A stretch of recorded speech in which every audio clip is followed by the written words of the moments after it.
আসসালামু আলাইকুম। আমি ইঞ্জিনিয়ার মুনাব্বির আহমেদ খান।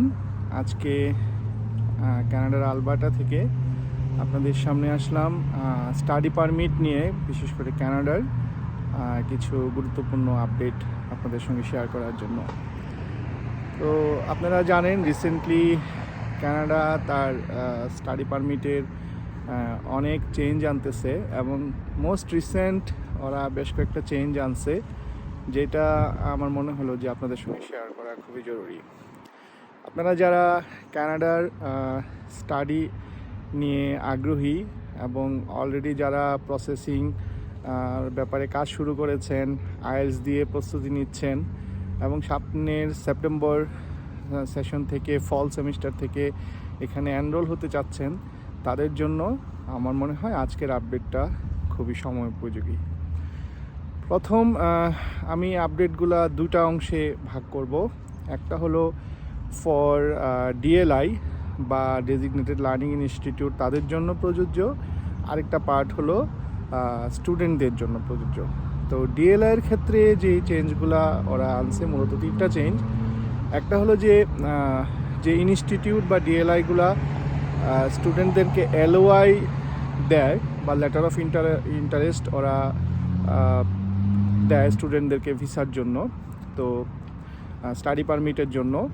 তো সেই ক্ষেত্রে সেটা তাদের আইআরসিসিকে জানাতে হবে। আগে যেটা ছিল শুধু প্রভিন্সিয়াল নমিনেশন লেটার বা প্রভিন্সিয়াল অ্যাটাস্টেশন লেটার বা পাল যেটাকে বলে, সেটা হলেই হতো, কিন্তু এখন আইআরসিসিকে এটা নোটিস করতে হবে।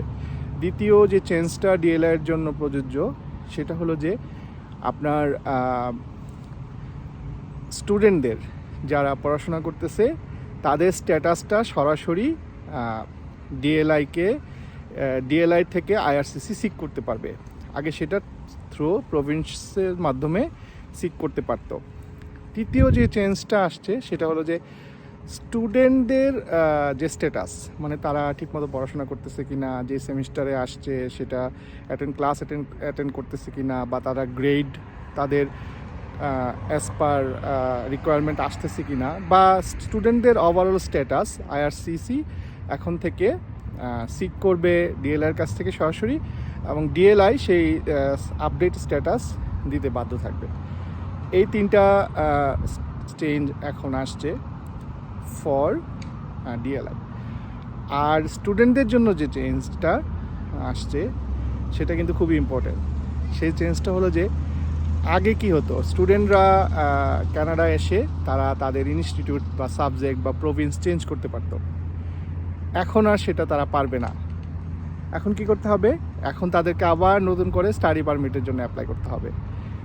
এখন আপনারা বলতে পারেন যে চেঞ্জটা কেন আইআরসিসি করছে, সেটা হলো মূলত প্রভিন্সিয়াল অ্যাটাস্টেশন লেটার বা পাল, যেটা সেই প্রভিন্স থেকে, সেই ডিএলআই থেকে প্রাইমারিলি স্টুডেন্টেরদের জন্য দেওয়া হতো বা সেন্ট্রাল গভর্নমেন্ট থেকে পারমিশন নেওয়া হতো, সেইখানে যাতে কোনো ধরনের কোনো বিচ্যুতি না ঘটে। কারণ এখন থেকে যেহেতু প্রত্যেকটা প্রভিন্সের জন্য স্টুডেন্ট ফিক্স হয়ে যাচ্ছে, ক্যাপিং হয়ে যাচ্ছে, সুতরাং সেই স্টুডেন্ট যেই ইনস্টিটিউটে আসবে, যে সাবজেক্টে বা যে প্রভিন্সে পড়তে আসবে, সেইটাতেই যাতে সে স্টাডিটা কমপ্লিট করে।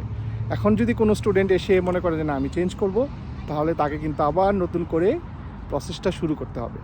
মানে তাকে আবার সেই নতুন ইনস্টিটিউট থেকে পাল এলওআই নিয়ে তাকে নতুন করে স্টাডি পারমিটের জন্য অ্যাপ্লাই করতে হবে এবং স্টাডি ভিসা নিতে হবে। এটা কিন্তু খুবই বড় ধরনের একটা চেঞ্জ, বিশেষ করে যারা কানাডাতে পড়তে চাচ্ছেন ভবিষ্যতে তাদের জন্য। আরেকটা চেঞ্জ সেটা হলো যে আপনাকে অবশ্যই